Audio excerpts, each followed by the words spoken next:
How to share a burden as I drive back from my monthly meet with my brother Gar at Wimpy's out here in Ajax.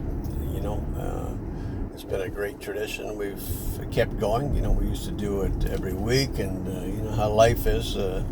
Week became whenever, and thank goodness we brought it back. Maybe only monthly, but at least it's monthly. It's consistent. We get to share and share what we may not share with anybody other than a brother, and that's all important. It's important to me too, and I believe it's important to Gary. So we get to share our burdens, and that's what often makes me think about, well, how do we share a burden? If I founded Sharing the Burden, I should know something about how to share a burden, and I better know, and I believe I do know. Now, I'm going to set this tripod up here on the middle of my dash, and hopefully it'll be reasonable for us to drive home and pick some sounds and so on up. So anyway, how to share a burden. Well, first of all, in order for me to share a burden, I've got to feel like I'm in a safe place. So in other words, the vibes have to be good. And folks, if you're a person like I am with a sensitivity that picks up a vibe of any kind, good, bad, and different, from about 1,000 miles away, then you need the real deal, as my friend Peter would say. And the real deal is simply that everyone comes there, or whoever's going to share, if this is a one-on-one, a two-on-one, 15 people, whatever it is, that as long as everybody who comes there knows why we're there, which is to share, and to share to whatever depth we're comfortable with.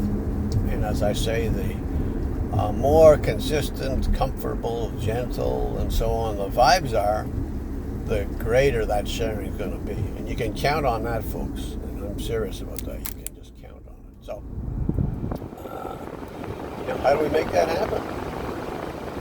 Well, a lot of different ways. I would say, first of all, we've got to draw on everybody and not just ourselves. And how do we do that? It's like every process, folks. Somebody has to take a step in the right direction. And if I'm sharing, and if these are my meetings, and I've put them together, and I don't mean my meetings, but if these are meetings that I've designed more or less over the years, who should take the first step? And I'm always happy to, because I know what the results are. I know where we're going to end up at the end of this meeting. I know that many will come into a meeting skeptical, and 99 times out of 100, those people will go away. Some may be more pleased than others, but pretty much everyone goes away without skepticism. They know what we're doing, how we do it. And they know by the sensitivity, by the vibes, if you will, that we're there, real time, real people, without agenda, and with a hope. A hope that we'll feel better when we leave the meeting. And as I say, most do. So, beyond that, how should we act? Okay, well, I take that first move whenever I get the opportunity, and I do it purposefully today. And that move is to share. To share something in my life that's important, deep, maybe mood-changing, soul-changing. Likely I'll share an experience, and that really means in our world is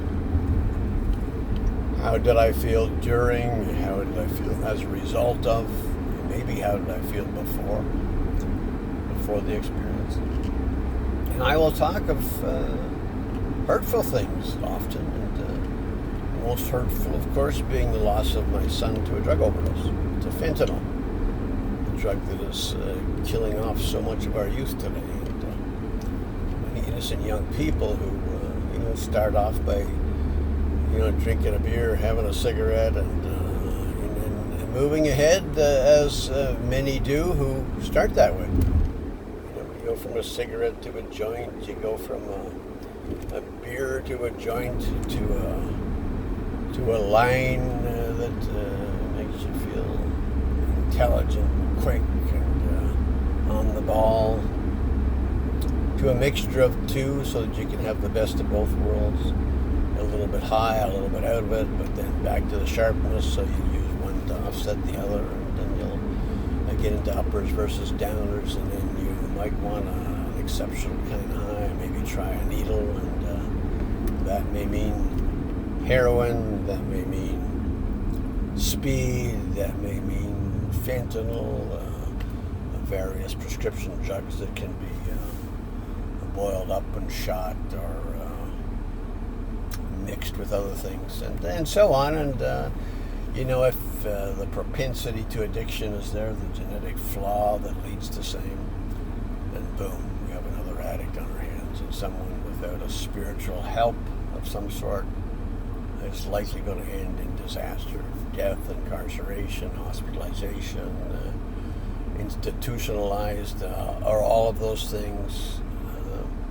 I've seen them all, and I hear about them all weekly, daily in the jail systems.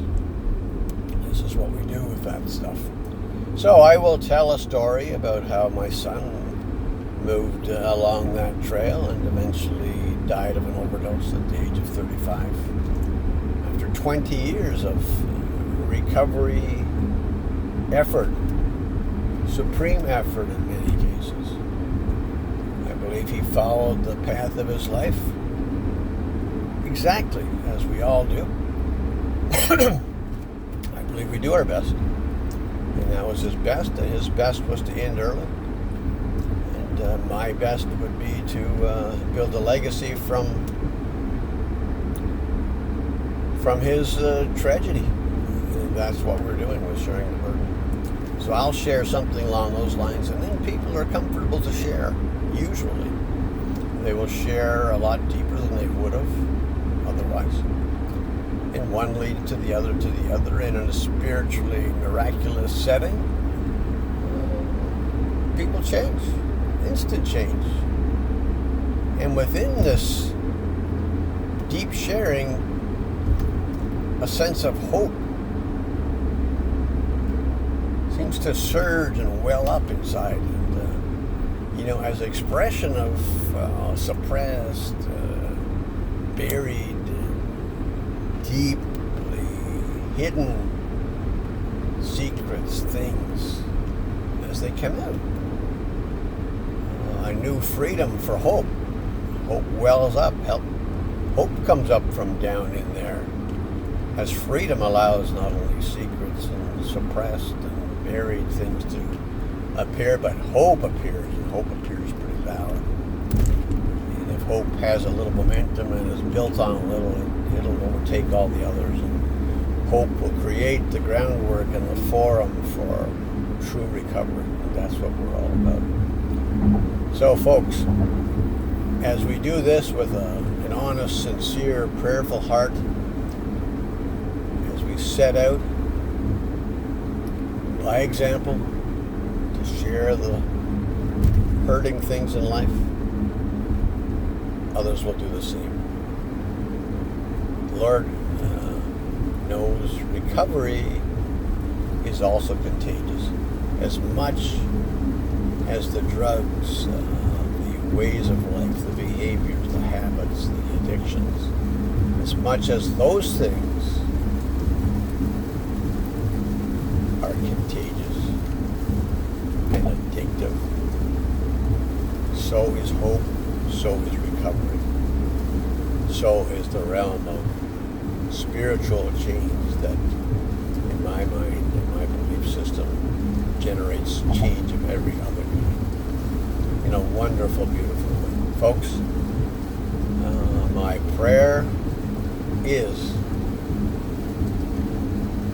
honestly, that you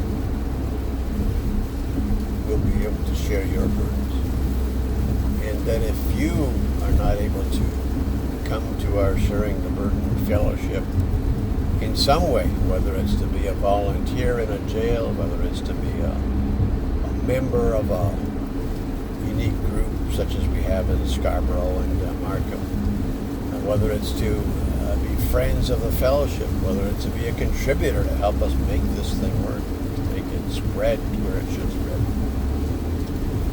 whether it's a place that you visit once in a while, whether it's a place you find every day in your heart, and every other day at a physical meeting with someone else who's involved in a fellowship like it, or involved in the 12-step philosophy, which to my mind is changing the world in such a vast way. And I thank God in many ways in a sort of a hidden way, because few people have a remote understanding of how much is going on in 12-step every minute of every day around this globe. There are philosophies of absolutely every kind imaginable. Successful philosophies for most addictions out there. Gambling addiction, overeating, undereating, anger, narcissism, drinking, drugging, narcotics, cocaine. All of these, you put an A after them for Anonymous, and you've got a fellowship. The Fellowship of Alcoholics Anonymous alone, the people who started the 12-step, you can have 20 million people in meetings every day of the week around the world. You can have 2.5 members sober every day of your life. You can have 5 to 10 other people feeling much better in life and affected by these addictions, by the addicts with these addictions, are now feeling better in life. You can impact, as I say, for every sober alcoholic in the rooms of Alcoholics Anonymous around the world every day, you'll have 10 who have entered sobriety momentarily and gone back out, relapsed, and are back into whatever they do, or even changed addictions and started new ones, or just multiplied them and have several. And you can have a number of people who want but can't make the move. The numbers are exponential, friends, just in alcoholism, to the point where you can probably extrapolate to something like 1 in 5 or 6 people everywhere on the planet is affected in some way just by alcohol abuse, alcohol use. Now, you take everything else into consideration, all these other fellowships, in all these different ways, and all different programs developed from the 12-step system, the various churches. One fellowship alone has probably 30,000 meetings going on in the U.S. only, based mostly in the field of whatever addiction someone may have. This is a celebration of recovery that involves many, many, many addictions. We have our own Sharing the Burden, which has meetings with thousands of inmates across Ontario. You're looking at, folks, an unbelievable number. And I want to tell you, everyone affected, and everyone who's affected, can use the simple philosophy of the 12-step program to change a life. Our program, sharingtheburden.ca, changes lives every day. Folks, you can change a life. Share your story. Never pass by somebody who you think may hurt. Always stop. Always tell them you just felt that you need to share something with them. And then you pray and you use the formula. You share a hurt. Thankful. wait upon God and you wait upon that person, inevitably that person will respond in some way. And you will know, as sure as God is my witness, that you were doing the right thing. Don't pass them by. Folks, if you want to bring sharing the burden into your life, if you'd like me to talk to anyone, anywhere, this is my life. I am today the root of sharing the burden. And my son Sean is to whose legacy sharing the burden is being built and will go around the world. God bless you folks. I love you all. I hope to see you in the rooms of fellowship, because I believe that's what God wants us to do.